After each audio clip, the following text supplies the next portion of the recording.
iniciamos un nuevo viaje a través de la historia y los misterios del cristianismo primitivo, centrándonos en una de las figuras más enigmáticas y discutidas, María Magdalena.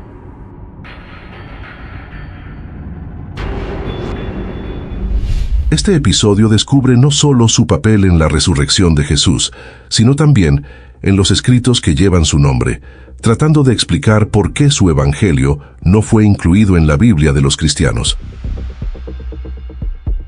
Tras la crucifixión de Jesús, María Magdalena y otras mujeres encuentran el sepulcro vacío, un signo de la resurrección de Cristo. Este evento marca un momento crucial, no solo en la narrativa de la Pascua, sino en la vida y el legado de María. Aunque se reconoce a los 12 apóstoles por su misión de difundir las enseñanzas de Jesús y establecer las bases de la Iglesia, María Magdalena también desempeñó un papel fundamental, revelado en textos menos conocidos y aceptados, como el Evangelio de María. Este texto apócrifo, descubierto en fragmentos entre el siglo XIX y XX, presenta a María Magdalena no solo como testigo de la resurrección, sino como una líder espiritual que impartía enseñanzas profundas a los discípulos. En este Evangelio, María comparte una visión de Jesús y discute enseñanzas que los demás no conocían, promoviendo una comprensión más interna y espiritual de sus palabras. El texto contiene consejos sabios a los seguidores de Jesús y muestra a María como quien guiará el corazón de los apóstoles. Por esto, la autoridad de María es cuestionada por algunos apóstoles como Andrés y Pedro, a quien se considera la piedra angular de la Iglesia Católica. Este episodio remarca tensiones dentro del grupo sobre quién debería llevar las enseñanzas de Jesús al mundo. A pesar de la resistencia, figuras como Mateo defienden el valor y la legitimidad de María para hacerlo.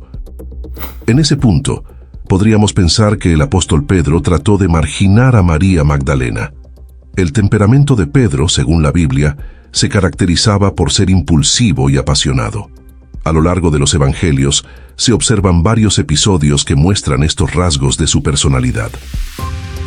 Pedro a menudo actuaba o hablaba sin reflexionar completamente. Un ejemplo claro de esto es cuando corta la oreja del siervo del sumo sacerdote durante la captura de Jesús, Juan 18:10.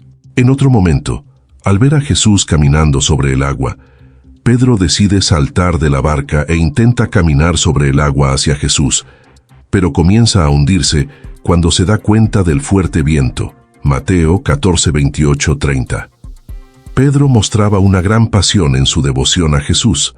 Por ejemplo, cuando Jesús predice que todos sus discípulos lo abandonarán, Pedro insiste vehementemente en que, aunque todos lo abandonen, él nunca lo haría. Mateo 26:33. A pesar de sus momentos de duda y miedo, Pedro también emergió como un líder entre los discípulos. Era frecuentemente el primero en responder a Jesús y tomaba un papel de liderazgo en los primeros días de la Iglesia, después de la ascensión de Jesús. En un fragmento del Evangelio de María Magdalena, Mateo la defiende recordándole a Pedro que siempre fue impulsivo y que estaba viendo a una mujer como si fuera un adversario. Pero le dice algo más contundente. Si el Salvador la hizo digna, ¿quién eres tú para rechazarla? Después de ese incidente entre los apóstoles, uno también podría preguntarse ¿por qué un texto tan profundo como el Evangelio de María no se incluyó en la Biblia? Los llamados evangelios apócrifos, entre ellos el de María, fueron excluidos del canon oficial por varias razones. Principalmente, estos textos fueron considerados por los primeros líderes eclesiásticos como no inspirados divinamente o en desacuerdo con la doctrina que la Iglesia quería establecer. Además, el papel preponderante de María y la igualdad de las mujeres en estos textos contradecía las estructuras patriarcales y jerárquicas que la Iglesia primitiva estaba fomentando. El Evangelio de María Magdalena desafía a reconsiderar las voces que han sido marginadas o silenciadas en los relatos tradicionales. Este Evangelio no solo enriquece la comprensión de la historia espiritual, sino que también plantea preguntas importantes sobre autoridad, género y espiritualidad. Este análisis de María Magdalena y su Evangelio nos invita a pensar más profundamente sobre la historia y los misterios del cristianismo primitivo. Te invitamos a darnos un like, suscribirse para más contenidos como este y a compartir estas reflexiones.